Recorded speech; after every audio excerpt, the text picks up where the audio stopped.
Get back here. Aloha, love pups, and welcome to Vile Strangers. You guys are probably already familiar with this art style, but this is made by the same person that made the games You and Him and Close to Obsession, and I'm pretty sure this game was also made for a nano run. I just forget what year. I want to say this year, 2024. Not 100% sure. But anyways, let us begin to see what's up with this master doodle. Bus stop, 8:45 p.m.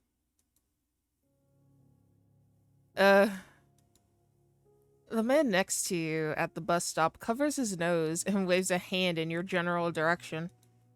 Absolutely vile. Learn to take a shower and use soap for once in your life. Oh, okay, we just gonna go there. Your eyes twitch at his condescending tone, his voice filled with judgment, which is to be expected considering it's coming from a guy in a fancy suit. Yo, fuck your fancy suit.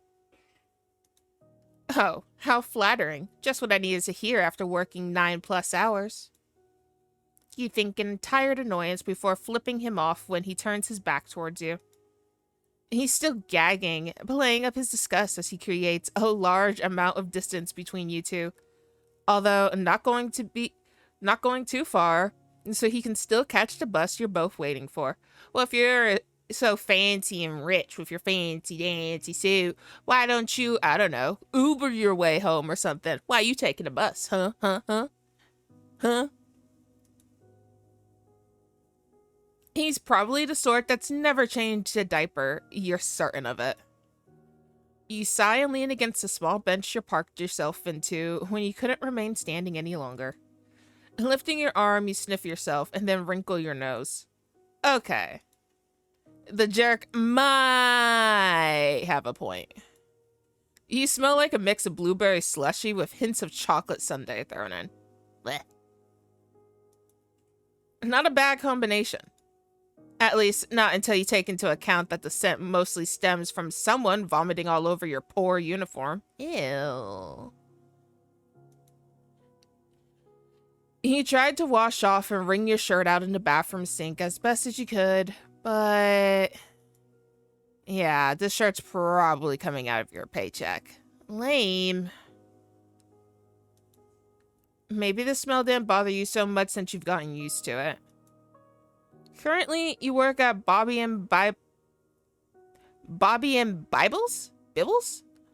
Bibbles, a family entertainment center that offers arcade games and egregious amounts of greasy food that make your own stomach churn since you know how it's all prepped. You're 100% certain your workplace has violated about a dozen health code protocols. And take yesterday afternoon, for instance.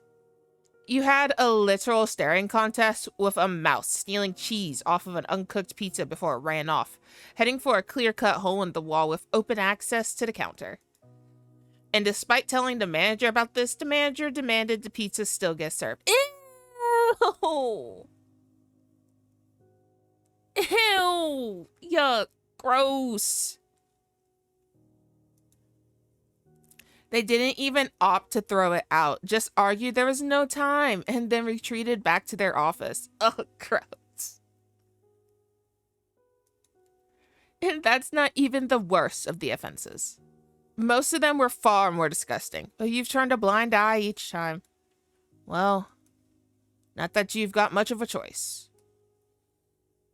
You're steeped in student loans, and this is the only job that accepts you after months of endless searching. So in the end, you've learned to grit your teeth and bear it. You sigh again, letting your head rest against the back of the wooden bench, your head tilted up towards the darkened sky. At least the day is almost over. You mumble quietly to yourself. What more can happen? And then you wince because as soon as anyone says or even thinks those words, shit always hits the fan. You look over at the man standing far away from you.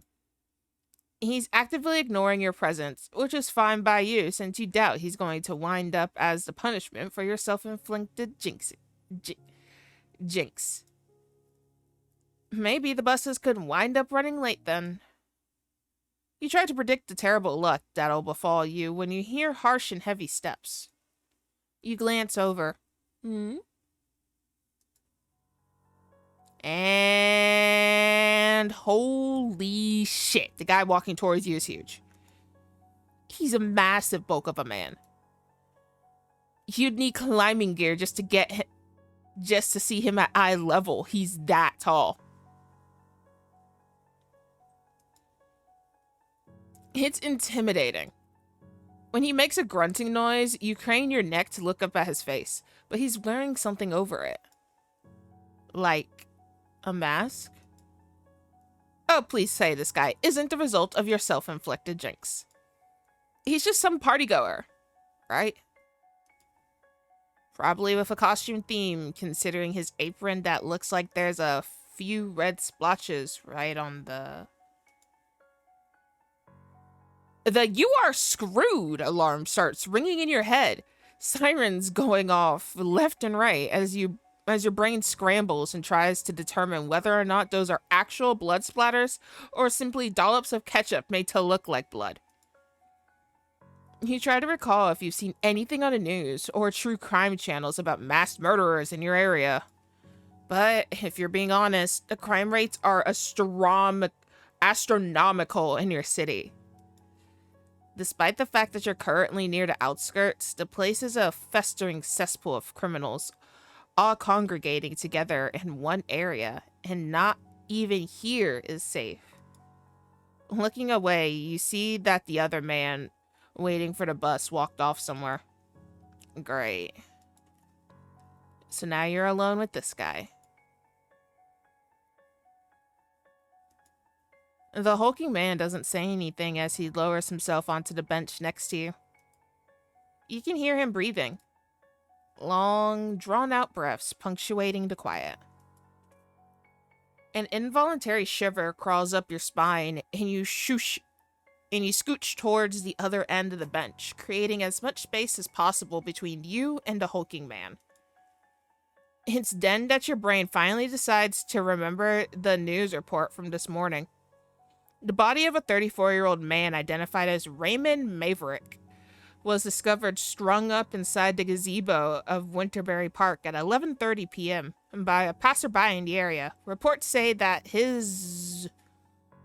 You dislodged the thought with a furious shake of your head. No. No, that won't happen to you. It can't. Because that's... Your brief stint of denial gets cut off by the sudden movement of out of the corner of your eye. The masked man cocks his head slowly, surely noticing how you stiffened. Your body going rimrod straight with a tight coil of fear twisting your gut at his unwavering gaze. The masked man is staring right at you. His breathing grows heavier, as though your response excites him. No other sound punctuates the silence. You can't even hear the usual present sound of the city in the far-off distance from where you're positioned. Like everything drowned out because of his presence. Out of the corner of your eye, you catch sight of his hand twitching. You finally turn your head towards him, trying to keep your trembling under wraps as you shove your quaking hands between your legs, knowing full well that if he attacks you, you're practically defenseless. Where the hell is that damn bus? Shouldn't it have shown up by now? He cocks his head to the other side as you hold his gaze.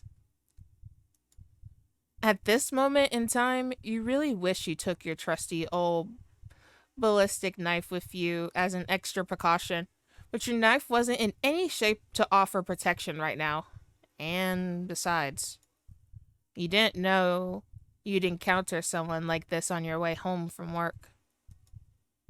A cherry on your shit sundae. Then again, would a knife even bring him down, or would his muscle act as a barrier? You could take on a normal sized guy, but him? Jabbing him with something sharp might wind up feeling more like a splinter or toothpick. And you probably wouldn't even reach his vitals if you went toe to toe. Yeah. The best thing you can do is to avoid the worst case scenario. You turn your head away, the movement jerky and awkward, the pressure of being so intensely watched making you self conscious about everything you do. You're seriously considering leaving at this point. There's plenty of cheap hotels within city limits willing to let you stay for a night. A reasonable option, and one you're heavily considering. At least, until you remember that you've got a list of things to do when you get home that you can't exactly hold off on. Doing so is out of the question. A second idea comes to mind as you think about just walking home, hightailing it on the long stretches of sidewalk, your path lit only by a few flickering streetlights. You can handle walking a few miles in favor of big and scary over here. But what if he follows you? Then you're even further away from other witnesses. But at the rate things are going, you're not even sure if the bus will show up anytime soon. There's a possibility the bus broke down en route. It's a hard decision to make. Stay here and endure the creepy-looking man, or walk home and risk him following you. Either way, you need to make a choice. Panic! No safer. I kind of want to stay because there's still a chance the bus will come, so I kind of want to stay, but at the very least create some space between us. You're fine waiting right here. He's creepy and unsettling, but he hasn't tried anything yet. An oddball, but there's plenty of those currently living in the city who pose no inherent harm to others. You convince yourself you're acting overdramatic. Regardless, you decide to get up off of the bunch. Regardless, you decide to get up off of the bench in order to create some distance between you two. You busy yourself, acting like you're stepping away to sort through the inside of your bag. Not searching for anything in particular, but using it as a prop to appear like you're unaffected by his presence. You keep within sight, just in case the bus comes barreling past, when there's a soft creak originating from the bench. Then you hear the crunch of gravel, of footsteps stepping onto the asphalt and nearing closer and closer still, making you break out into a cold sweat. Crunch. Step. Crunch. Step. Your hand freezes in your bag. He's heading straight towards you, the sound of his lumbering approach drawing near. Crunch. Step. Crunch. Step. You wince at the heavy clunk of his boots, reminded of the possible force he could use against you. His entire body shaped like a weapon built to crush those smaller than him. Crunch. Step. Crunch. He pauses, and you know he's right behind you. And the shadow he casts underneath the yellowed glow of the streetlight consumes the entirety of yours, swallowing you whole and making you disappear completely. This feels like the beginning of a crappy slasher movie, yet it's your unfortunate reality. You want to believe he's a prankster, someone who gets a kick out of messing with strangers. But there's so many terrible people that you've encountered and endured in this world that you can't convince yourself otherwise, despite managing to do so a few minutes before. Because now he's right behind you, and you feel a hand clamp down on your shoulder. Oh, don't touch me, kind sir. No, that's not. The hairs on the back of your neck stand at attention. You let out a small gasp and watch as the masked man's shadow moves, his free arm rising and lifting up while horrific theories of what he's holding cycles through your head. You don't want to stick around and find out. And finally, your brain kicks into gear. Before he can do whatever he's about to do, you dart out from underneath his hand and make a run for it. Bust be damned, you're not staying a second longer. You bolt towards the direction of the city. Your sneakers slap against the harsh pavement of the cracked sidewalk, your canvas bag banging painfully into your hip, but you ignore the pain because you can hear him. Oh, he's chasing me. No, no, no, no, no, no, no, no, no, no, no. The stomp of boots. You're right to fear him, because now he's giving chase. He's eating up the distance between you two. You know he is because of how long his legs are. One of his strides probably matching 3 of yours.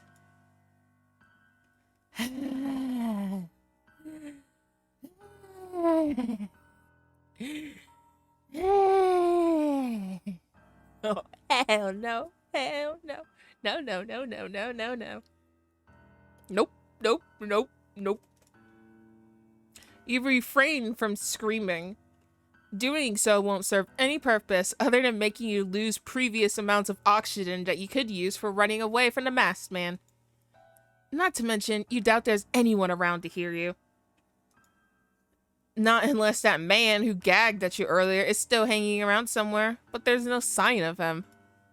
And even then, he'd probably turn tail at the sight of you screaming and the figure chasing after you, because you know guys like him, and they're not in the habit of helping others, especially when their lives are on the line. You're alone in this. The masked man breathes.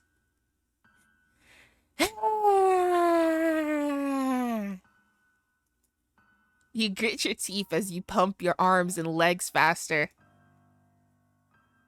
The cold bite of the air whips, rushes past you, and stings your face and cheeks.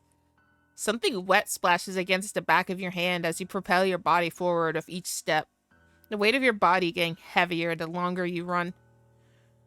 Overhead, darkened clouds descend, covering the entirety of the night sky. There's a rumble, and then a streak of lightning illuminating the world as rain begins to pour down in heavy sheets. The change is sudden, you find it almost laughable. It's like you're filling out a slasher movie bingo card. What a joke.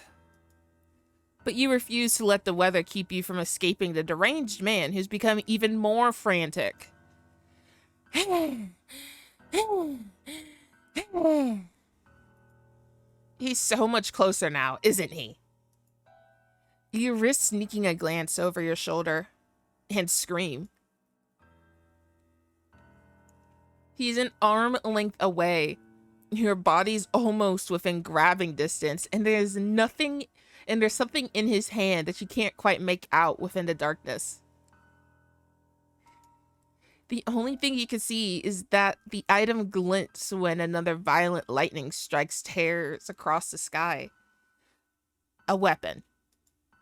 He's got a weapon. You're certain of it now. Turning your head back in the direction of where you're going, you ignore the sharp burning pain in your side from running so long and hard, trying to at least reach the park to see if you can lose him. Any other path will lead you to a dead end, and your body will end up mangled in a ditch somewhere if you give the masked man an opportunity to corner you. Besides, you're the closest to that area now. The body of a 34-year-old man identified as Raymond Maverick was discovered strung up inside the gazebo of Winterberry Park yesterday. Oh, this is where he died? Oh, I don't like that.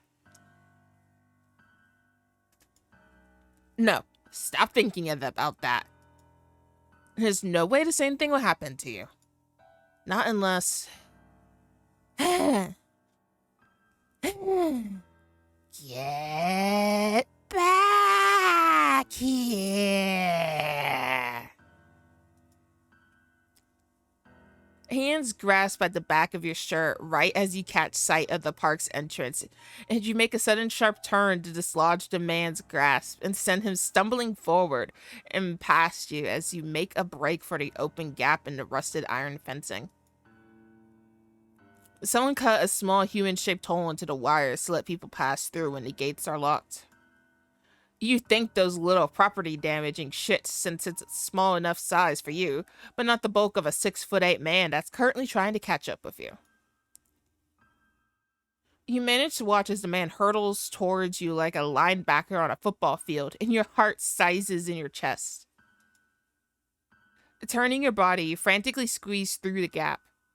The cut wire of the fence tears into the front of your stomach, and you let out a yelp, the rusted wire tearing through the fabric of your uniform.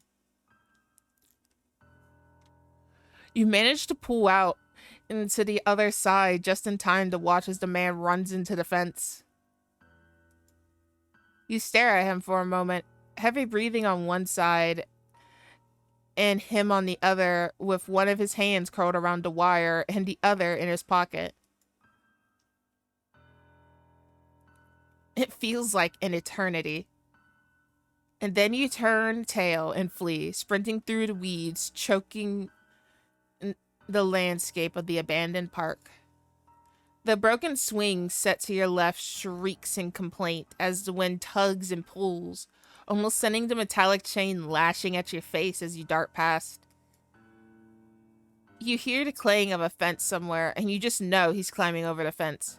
But you can't see him through the curtain of rain despite trying to use your hand as a shield in order to keep the water out of your eyes. Then you spot the gazebo. The one where they found the body of the man. You don't hear the newscaster in your head this time, but rather one of your co-workers gossiping to another in the break room while you were scrolling through social media. My sister was on the scene. She said they cut off his limbs and almost made them look like wind chimes with how they organized his arms and legs. His torso was in the center of it all. They completely disemboweled him. Oh, gross. Oh, jeez.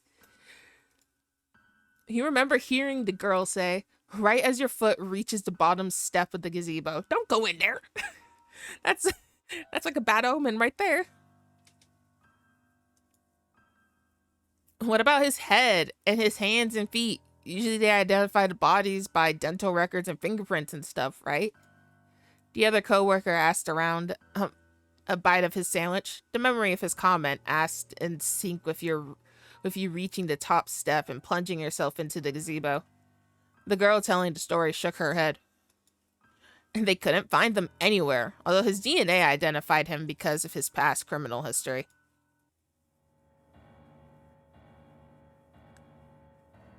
Her words intermingled with the present as something catches your wrist.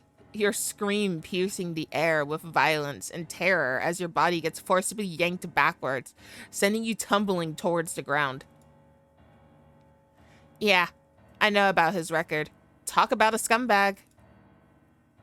Your elbow bangs painfully against the rotting floor of the gazebo. He went to jail for abusing his wife and kids or something along those lines, didn't he? You stare at the masked man with wide, horrified eyes. He's breathing hard, his fists clenched at his sides, the veins in his arms throbbing as if in anger. He did, and you know what I say to that? Asked the memory of your female coworker, right as the masked man slowly reaches behind him, the thing glinting in your peripheral as he draws it out once more. Good. You screw your eyes shut and brace your arms above your head. Riddance. Boom.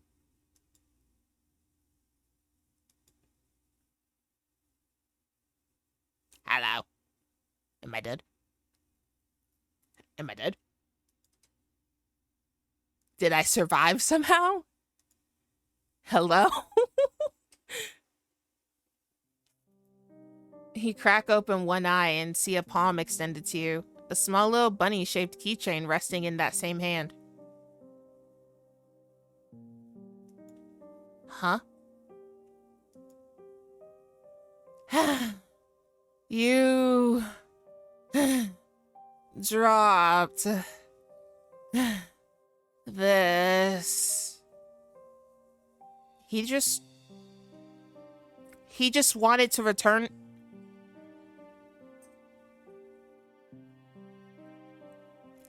Huh? The masked man says, a bit breathlessly.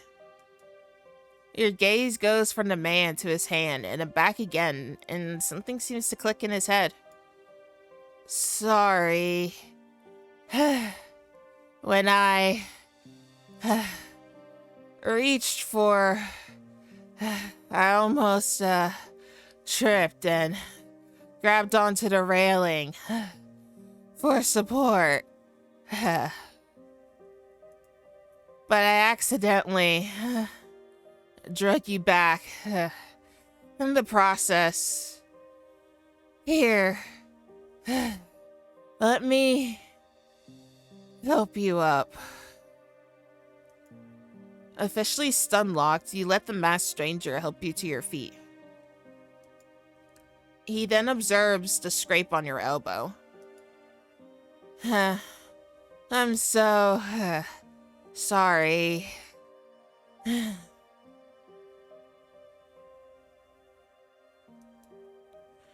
He starts patting his pockets before drawing out a bright pastel pink band-aid and helping you put it on the scrape. Should do for now. He's catching his breath and beginning to form fuller sentences. What has just happened? You stare at the masked man with your jaw slightly unhinged before you shake your head and point an accusing finger at him. Wait, so you're telling me that you chased me down like a madman because you wanted to return something? Why didn't you say anything? You scared the living hell out of me. I thought you were trying to kill me, dude. Oh. The masked man sounds almost sheepish, and he touches the tip of his pointer fingers together as he looks away. I tried to say something, but you suddenly ran away. I didn't realize you were running because of me. Why do you think I was running then? You fold your arms over your chest. I thought you were looking for something in your bag and couldn't find it. So I figured you were racing to get it before the bus showed up. I thought it was the keychain you dropped. It's limited edition, right?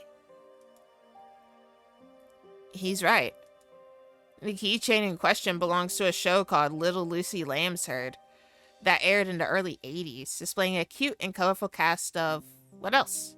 Lambs, who often talked about themes of friendship and doing the right thing. Penny, a pink and purple lamb, wound up becoming your favorite despite acting as more of a secondary character. She taught you to always do what you could to help others without expectation of a reward, causing you to look up to her example even now as an adult. The keychain, a reminder of that exact lesson. Aww. You wonder if that's what the masked man was thinking too as he chased after you. Finally, you nod to his question and clench the keychain in your fist before putting it into your canvas bag for safekeeping, stealing glances at the masked man as you do so. Despite the mask, you can tell his body language that he appears anxious, if not a little shy. Can I ask you one last question? You say at last and he jumps a bit, as if surprised you addressed him, and then he nods, the movements quick and eager. Before on the bench, why were you staring at me? He fidgets. He touches his mask, playing with the zipper for a moment before dropping his hand. I was staring? He asked, having fully regained his voice. No more long, drawn-out breaths. You just stare at him, your expression patient, but tired. You did go into a full-on sprint on the way here, after all. Not to mention, you had a long day at work. You hear him swallow, the sound reverberating inside his mask. Oh, I'm sorry. I just thought you were pretty, and it made me want to sketch out the design for a new mask. He mumbles a little underneath his breath, voice soft and sheepish and filled with embarrassment as he gives the rotting floors a slight kick. Looking at you kind of inspired me. Aww. I haven't felt that spark in a really long time. A mask? Wait, is that why? You meet his veiled gaze and point to his own mask. Yeah, I made this one. They make me feel more comfortable when I wear them, because when I usually have my mask off, I can't really... Never mind. He toys with his apron, and you realize the splotches of red are likely from some sort of dye he used when creating his mask, or possibly even when sketching. The masked man rings the fabric around his fingers. Now that your heart's finally settled and things have calmed down, it hits you that, while socially awkward and somewhat misguided, you see he's not really a bad guy. It's actually kinda sweet how above and beyond he went to try and return your keychain, which is valuable and hard to replace. Considering you recognize my keychains, I'm taking it you're a fan of the show? The masked man perks up. He's doing subtle hops on his feet, now vibrating with energy. I have all 10 seasons on VHS. I sometimes rewind the segments with Darla since she got really creative with crafts and making elaborate costumes. I always wanted to become a costume designer when I was a kid. Aww. Did you know Darla was actually never supposed to make an appearance and... He cuts himself off mid-sentence. He looks away and rubs the back of his neck. Sorry, I tend to prattle on. You blink at him and then your gaze softens. I don't mind. I actually like learning more about the show. He's practically brimming with joy, and you can feel it pouring out even with the mask on. Aww. He's so adorable.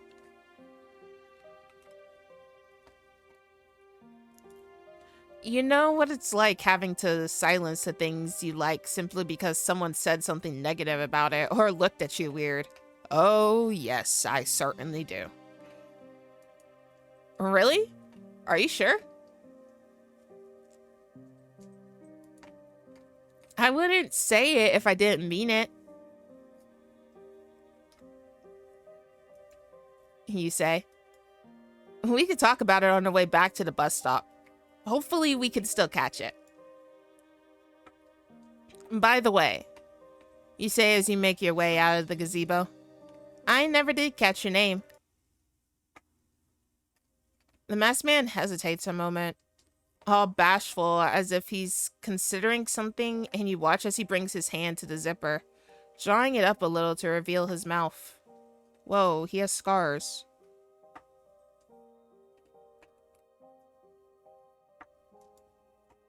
It's Theodore.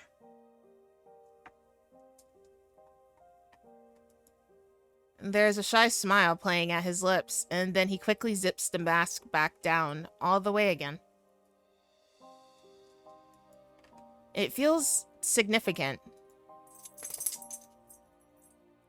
And you think back to what he said a few moments earlier in regards to the mask he wears. They make me feel more comfortable when I wear them, because when I usually have my mask off, I can't really... Never mind. Yet, despite whatever reservation he seemed to hold about taking off his mask, he unzipped it. Just a little. You don't know why, but a quiet smile finds its way to your lips. As you and Theodore make your way back, he takes his apron off and uses it as a makeshift cover for the both of you to huddle under in order to avoid the onslaught of rain, holding the fabric above his head. He shares factoids about little Lucy Lamb's herd that even you didn't know about. Theodore looks animated as he talks, his hands expressive as he gestures around, like it's the first time anyone's ever given him permission to just be himself. It's kind of adorable. When you reach the bus stop, you arrive at the perfect time, the bus pulling up right beside you two. On the way home, you and Theodore exchange numbers. And when you get off the bus, he waves at you through his spot next to the window. He set himself as Teddy in your phone, and there's a smile playing at your lips as you stare down at the name, already seeing a text from him with a few bear emojis as you enter your home. But then you catch a whiff of a coppery scent. The trail leading straight to the bathroom at the end of the hall, causing you to stiffen. You place your phone into your back pocket and drop your bag. It lands with a heavy thud in the quiet of the house. The silence, despite the ongoing storm, feels unnatural. No sounds coming in or out. You finally make your way towards the bathroom. The hallway feels so long and tedious to walk down as your heart hammers against your chest, violent and all-consuming. Your hand reaches for the doorknob and pauses. You give yourself 1 second, then 2, before you open the door and are greeted by a mess of blood and gore. Some of the blood dried along the lip of the tub, and other pieces too thick and congealed. The stench is overwhelming, and you slap a hand over your nose. What the fuck? This is much worse than the vomit. Your eyes drift towards the small square sink where a name tag rests, and you force yourself to breathe through your mouth as you step inside, picking up the small square tag. Raymond Maverick. Manager. The cute blue bunny that doubles as your job's mascot holds balloons in the corner, crusted blood arched along his pink nose and rosy cheeks. We killed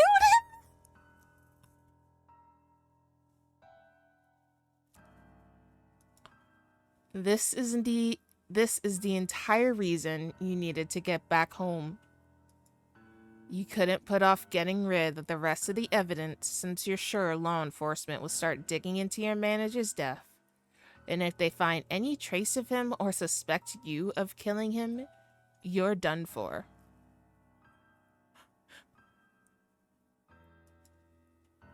You always hate cleaning up after your messes. What?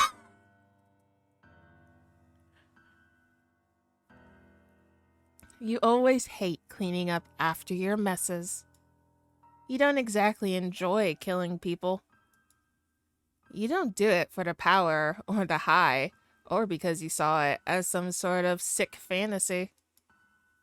You do this because putting an end to people like Raymond always proves necessary for the pain they cause to those around them, putting an end to their cruelty when the law refuses to.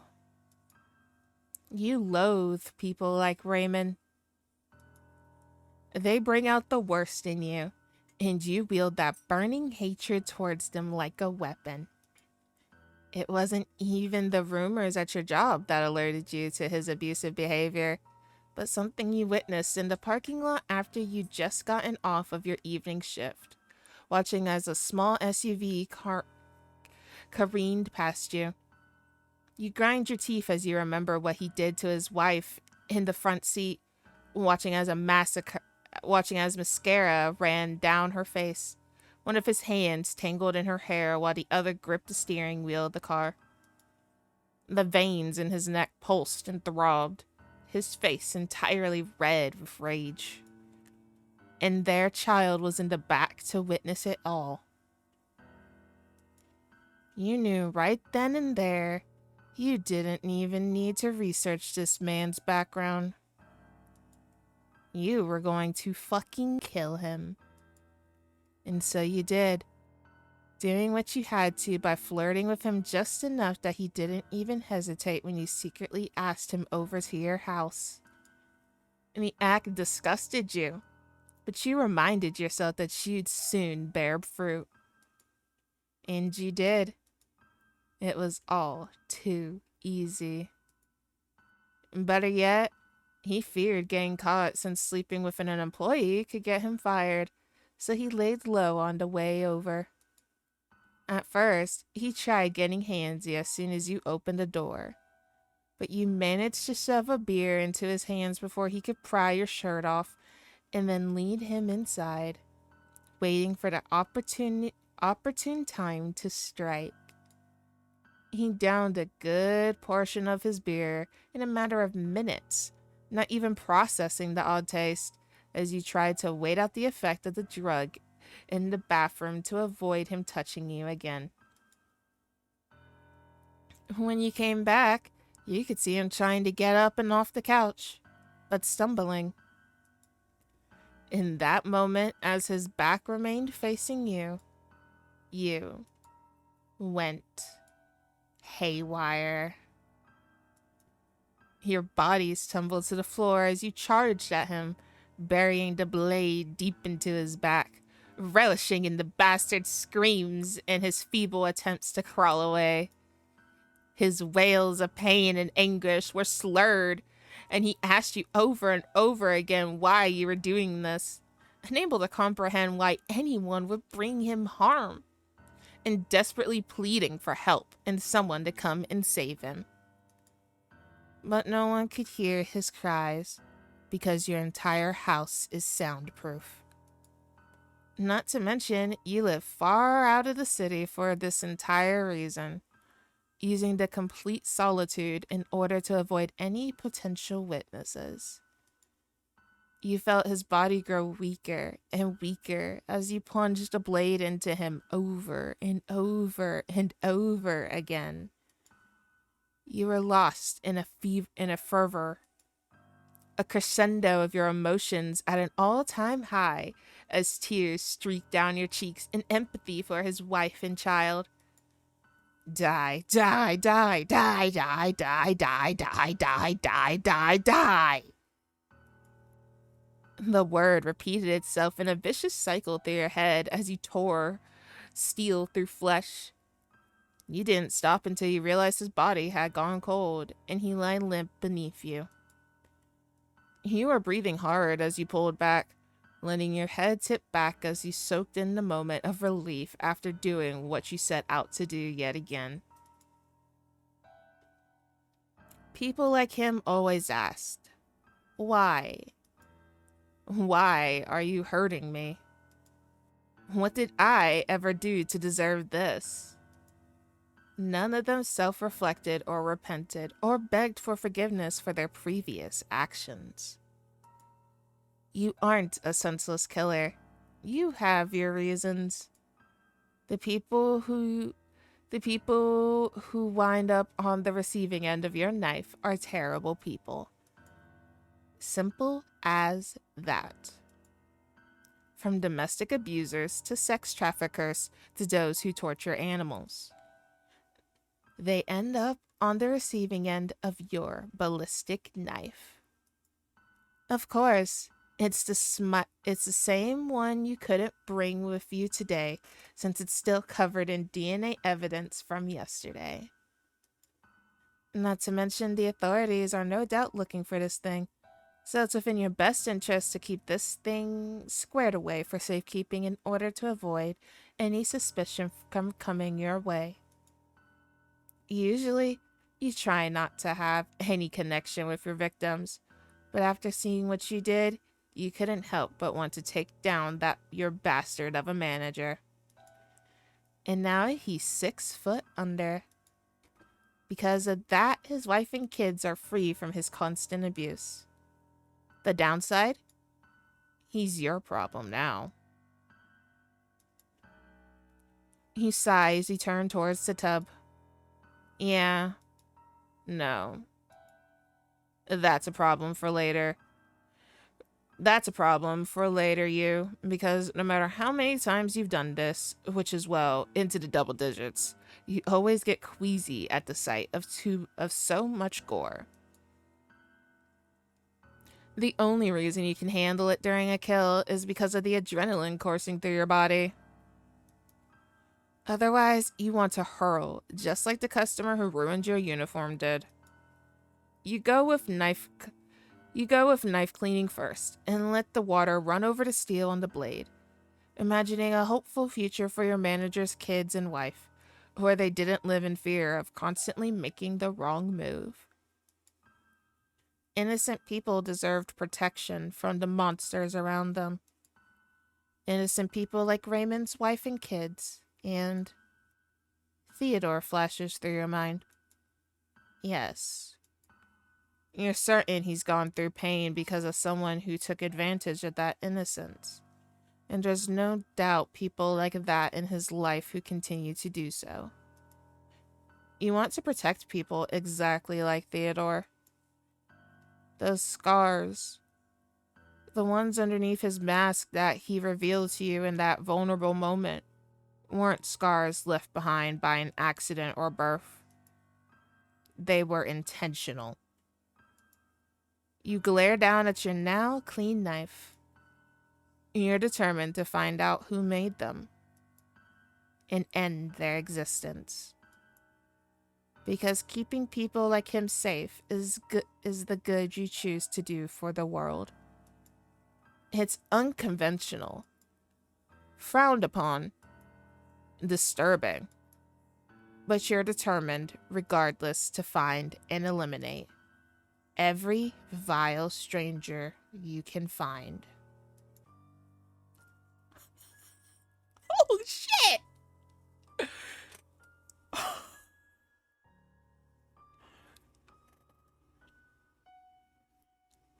Okay. Shit. That plot twist. So that's why we were thinking about what our coworkers were saying about Raymond. We thought he was going to commit karma against us. Oh shit. Okay. I'm going to be talking about this to my sisters for days. I hope you noticed, Unknown Hermit. I'm not gonna shut up about this plot twist. Oh my stars. Okay. I might be dumb. But I was told that there was another ending. So we're going to go back and actually try to get the other ending. We're going to try. Okay. So we're going to try. Screw this. You're walking home.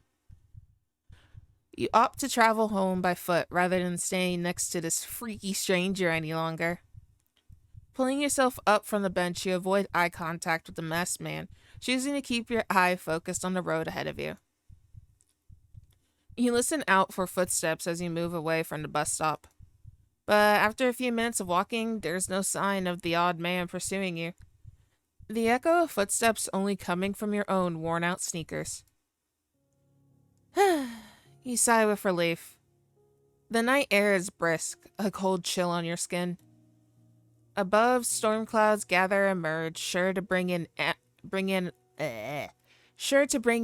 an oncoming storm. Thunder claps overhead, and you frown as water begins to pour from the sky, adding yet another obstacle to your trek home. Then, a twig snaps and you freeze. Did the man follow you after all? You hesitate a moment before turning around, searching through the darkness for any sort of masked figure, but find no trace of him or anyone else. Swallowing hard, you force yourself to try and get rid of the paranoia as you continue your way down the empty streets. But for some reason, every little sound sets you on edge. A deep-rooted fear of something lurking in the darkness, ready to spring at you when the moment presents itself. You imagine those strung-up body parts belonging to Raymond replaced with your own. Your body hollowed out like the gut scraped out of a pumpkin. A shudder runs through you. You don't consider yourself to be a terrible person. In fact, you even try to return some good to the world in your own way. But others would argue against the good you do. Maybe they'd even go as far as... Your thoughts are interrupted as you hear a slight dragging sound. You peer behind you, but no one's standing there. Did you hear wrong? Frowning, you glance back to the road ahead before your gaze lands on something standing off in the distance. A vague human shape. Is this the businessman that said I stank? I stinky? He recognized the businessman from earlier. But what's he doing here? As you begin approaching him, you feel as though something is not quite right. An uneasy feeling spreading throughout your gut. For some reason, he's staring in the direction of your house, which you can see off in the distance. He remains immobile despite the ongoing storm. You can't even see his chest rise and fall as he breathes. You okay there, guy? It's creepy and unsettling, and you're starting to regret your decision to walk home. But you're almost there, so you might as well shuffle past him and try not to make eye contact or encourage any sort of attention. You're relieved when the businessman doesn't react as you walk by. But then you realize something odd. In his breast pocket, a wilted red rose peeks out, and you frown at the sight. Why would a businessman have a red rose sitting there? Then again, maybe there's some plausible explanation and you're just looking too deeply into things. But right as you pass him, you feel something clamp around your wrist, and as you look over your shoulder, you see the man staring at you with a hardening expression. Excuse me, kind sir. Could you please let me the fuck go? There's something familiar about his face that you can't quite place. Like you've seen him somewhere before. But before you can react, something sinks deep into your gut. You gasp. It burns. The man then shoves you back, and you stumble off of the sidewalk and into the middle of the street, holding onto your stomach as you try to process what's happening. When you draw up your hand, you see it stained with blood.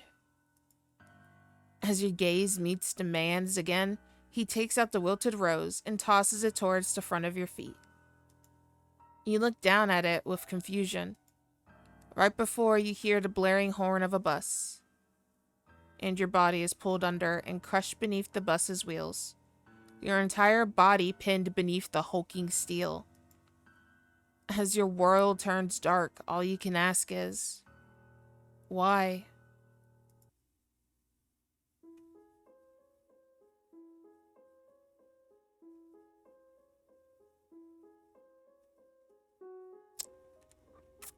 I think that businessman knew who we were and definitely wanted to get karma. Wanted to bring forth karma because of somebody we killed. But I think it's very ironic considering that the last thing we asked was why. And in the other ending, the thing we got was they always ask why they don't repent. We didn't even repent. Even we are not a good guy. But on that note, now we are actually done this time. So if you guys liked what you saw, hit that like and subscribe button, and I will see you guys in the next video. Bye bye, love pups.